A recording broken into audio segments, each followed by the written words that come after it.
Hi everyone, and welcome to Joe Reviews. Today I'll be covering my desk setup. This is where I spend most of my evenings making YouTube videos and occasionally gaming when there's time. I've been adding a few things over the past 18 months, and I think it's at the point where I don't really need to add anything else. So I wanted to share with you my favorite things here that I think you should know about. One quick side note, if you find this video helpful or entertaining, please subscribe as it'll help me deliver better videos down the road. First thing to cover is this adjustable standing desk. It's from a brand called Fully, who has been bought out by Herman Miller since I bought it.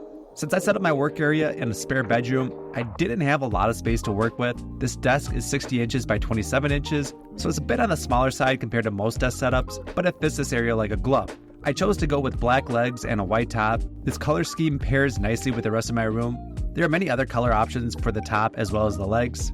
To adjust the height, it has a simple control to go up and down, press the front side to go down, or press the back to go up. There is an option for a programmable handset that I kind of wish I would have went with. The programmable handset only costs about $20 more. Since I am sitting at this desk about 90% of the time though, it's not something I regret often. There's a cable management tray in the back of the desk, but it's still kind of a mess under there. I wish Fully offered more cable management options, but there are some third-party options out there that I'll have to explore more. The desk did come with a couple hooks which have a strong magnetic connection. They've been great for hanging up my headset underneath the desk and out of sight. I've really enjoyed this desk. My biggest complaint is the frame extends to the very end of each side. Due to this, I can't clamp anything to the sides, such as a mic arm. Otherwise, this desk is usually on sale, and for a standing desk, I think it has a decent price. The chair I'm using is the steel case Think chair. It's honestly a bit overkill of a chair for what I need. There are a ton of adjustments that I barely use, but it's a very comfortable chair in which I can sit for a long time and not feel like I need to get up and stretch out. Like most chairs, you can raise and lower the height. You can adjust the seat depth. The chair responds to your body weight to provide the right amount of back tension as you recline. There's adjustable lumbar support that's easy to slide up and down. The arms provide the most number of adjustments I've seen out of an office chair. They can move in, out, forward, and back. They also move up and down and can pivot. All these adjustments come at a cost though, and the Think has gone up a bit in price since I bought it a few years ago. However, if you're looking for a very comfortable office chair and are willing to spend close to $1,000, then I'd highly recommend the Think chair.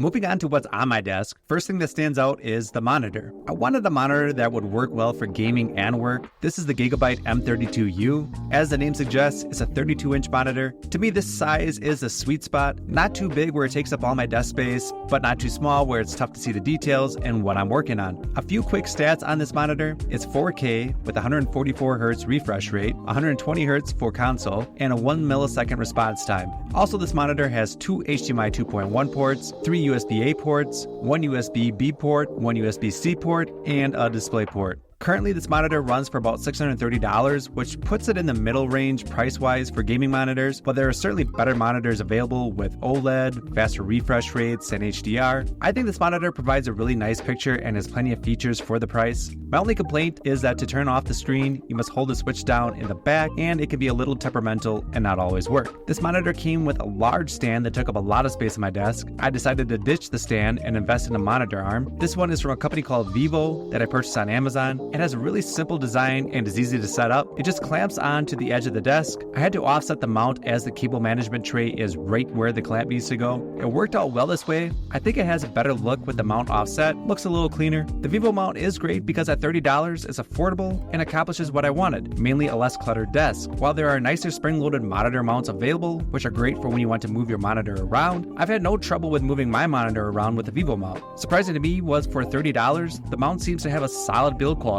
I've noticed little shake in my monitor with this arm. I can't recommend this monitor arm enough to people who are looking to free up some space on their desk. On top of my monitor sits one of the newest additions to my desk setup, the Screen Bar Halo by BenQ. I did an in-depth review not too long ago, which is linked in the description. Since I primarily work at my desk at night, my room is fairly dark besides a couple accent lights that I'll cover later. I didn't even realize what I've been missing out on by not having a desk light. Besides the health benefits of reducing blue light exposure, the extra light on my desk area has helped me better focus on my work. The controller is wireless, which is great since that helps keep annoying wires to a minimum. You can adjust the temperature, brightness, set a favorite combination of lights, plus it has a backlight as well. It easily clamps right onto your monitor and plugs into a USB port. Plus, this model does a great job of shining light directly down and away from your monitor to avoid glare. At $179, it's one of the more expensive light bars available, but I think the price is justified given the build quality and amount of features packed into this light. Easily, this is my favorite thing I bought for my desk in the last 6 months. Over on the left side of the desk sits my computer, a M1 Pro MacBook Pro. I've only had this laptop for about a year, a little less. I bought it after the M2s were released at a pretty good price. Before this, I was using a 2016 MacBook Pro with a touch bar and an Intel chip. It was difficult to edit 4K video with that computer as it wouldn't render the 4K video. With this computer, I basically have zero problems with editing 4K video or Photoshop. I was wondering once the M3s were released if I'd be tempted to upgrade, but this computer has proven more than capable for what I need. I don't see a reason to upgrade at this point. Battery life on this seems great, rated up to 17 hours. I know the new 14-inch ones are even slightly better at about 18 hours.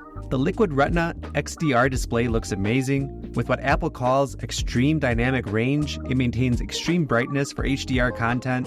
A few other specs on the screen: it can deliver up to 1600 nits peak brightness, refresh rates up to 120 Hz, and has a contrast ratio of 1,000,000:1. All this to say, the colors on this thing pop. Images and video look very clear. Besides the performance and battery life, the screen quality has been the next biggest upgrade from my old MacBook Pro. The keyboard feels great to type on. There's noticeable travel in the keys, yet typing is quiet. It's nice to have the function row keys back versus the touch bar, which just never lived up to its potential. While the M1 Pro is a bit thicker and heavier than my old MacBook Pro, it's worth it for all the improvements they made. Since the storage on my MacBook is 1 terabyte, it's pretty easy to use all that up with the amount of video I take for YouTube. I'm using the Samsung T9 4 terabyte external SSD drive. It has a wicked fast read-write speed of 2000 megabytes per second and throughput of 20 gigabytes per second. However, with my Mac, I'm only topping out at about 10 gigabytes per second, but it's still extremely fast at transferring files between the drive and my Mac. It's really small, which makes it great to travel with. I like the overall look of it.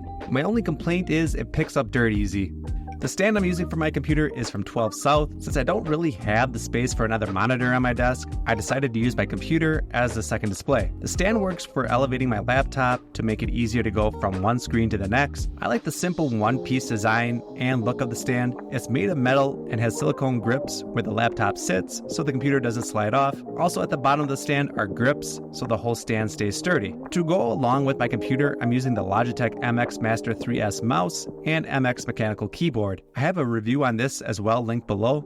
This is my first mechanical keyboard and I've really enjoyed typing on it. Each time you press a key, it feels like the key travels deep. Made with a matte finish, your fingers glide across the keys effortlessly. The dual color keys allow you to align your hands in the correct position. There are 3 options of keys you can choose from. I chose the tactile quiet option. It's not too loud, but has a satisfying clicky sound when typing.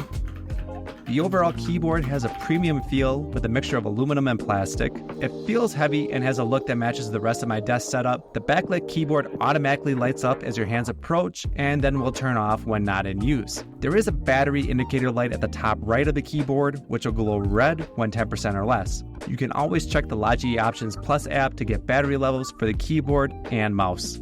The mouse fits perfectly in my hand, the click is very quiet, and Logitech says it's outfitted with their most advanced sensor to deliver precision and responsiveness. The scroll wheel works great for quickly traveling up and down a page. It's made of machined steel, which gives it a premium feel. Plus you can enable free scroll, which Logitech says can scroll up to 1000 lines per second. I like the side scroll wheel for traveling horizontally on a page, especially in Final Cut Pro. However, it can be temperamental and sometimes not work at all. Both the keyboard and mouse work with Logi Options Plus app, which is great for customizing buttons on both. Buttons can be customized specifically for certain apps or for universal use.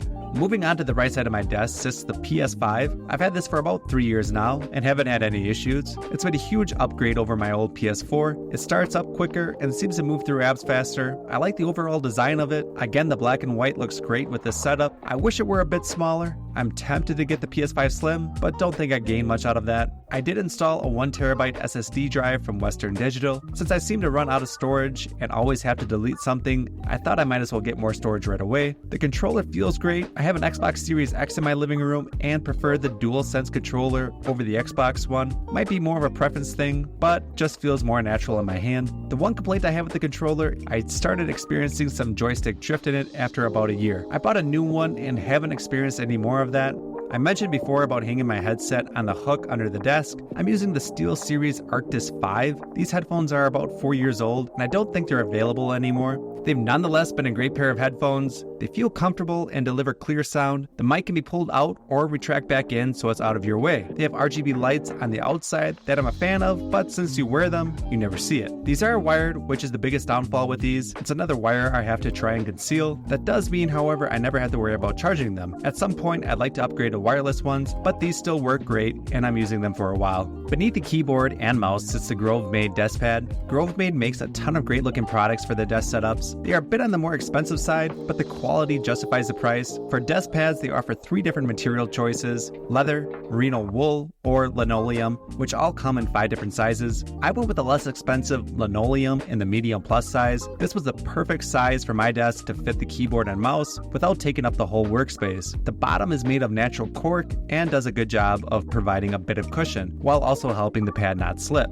I like that it's easy to keep clean and resist fingerprints. Tucked away behind the desk is my mic, the Rode NT USB Plus, paired with the Wave mic arm from Elgato. For the longest time, I just had the mic sitting on the stand that it came with, and I would hide it behind this little green plant when not in use. The problem was the stand was so short that I'd have to set the mic on a thick book in order to bring it closer to my mouth, so I purchased a mic arm from Elgato, and it's been a great addition. I'd highly recommend it for anyone looking to get a mount for their mic. It just clamps onto the desk and folds up nicely and out of my way. There's an extension at the base of the stand, which is removable. I like that the mic cable is concealed in the arm. The Rode mic has been a great beginner mic for me. It just plugs into the USB-C port on my Mac. There are a couple controls on the side. The bottom one adjusts the volume level of any audio sent to the headphones. The top one controls the level of direct microphone input sent to your headphones, or in other words, how loud you'll hear yourself speak into the mic. The pop filter also came with it, which is great and helps with the P and T sounds. At around $170, I'd say it's a mid-level price mic that I've been more than happy with. Now, moving away from the desk to a couple things that help pull the space together, I have 2 accent lights, a floor lamp from Govee, and monitor lights from Wyze. The Govee floor light does a great job of providing some accent light, especially at night. You can control everything on the light from the app. It's an RGB light, and there are countless options for color schemes. Most of the time, I'm just using a warm light, but it can be fun to change up the colors. The Wyze monitor lights are also RGB, but like the floor lamp, I'm usually just using a warm color, especially when I'm working. Like the Govee floor lamp, you can control countless color schemes from the app. There are also options for effects and scenes, plus a music mode, which will make the lights pulsate with the beat of the music. Both these lights have a lot of features and functions that I can make another video on. Neither of these lights work with Apple HomeKit, so to get around that,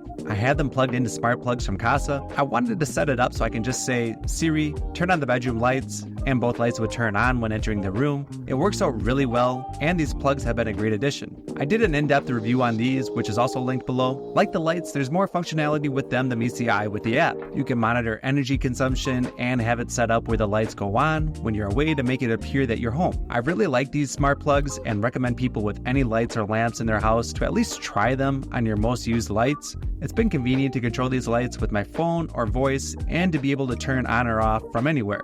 The last thing to cover in my desk setup is this wood paneling from Wood Veneer Hub. I've had my eye on this for a while, and during Black Friday, they had some steep discounts. I went with the smoked oak color to match my baseboard and trim. On the back of the panels is a thick felt material, which is supposed to help with sound absorption. I feel like I noticed less echo in this room since installing it, but it's not a huge difference. I mainly got these panels for aesthetic reasons. Each box comes with 2 panels, and each panel measures about 12.5 inches by 94.5 inches. My ceiling height in my spare bedroom office is 9 feet, so I needed to cut one panel down into about 1 foot lengths to cover the gap. You can see a seam where the panels meet. I tried to keep it out of eyesight and don't think it's very noticeable. The panels can either be installed by using an adhesive or screwing them into the wall. I decided to use screws in case I wanted to remove them someday, then the wall wouldn't be totally damaged. The only thing is that even with black screws, you can still see them in the panels. I think the wood paneling looks great in this room. It added a bit more dimension to the walls and broke up a change in color from one wall to the next. Also, I enjoy the added benefit of the sound dampening properties from the panels.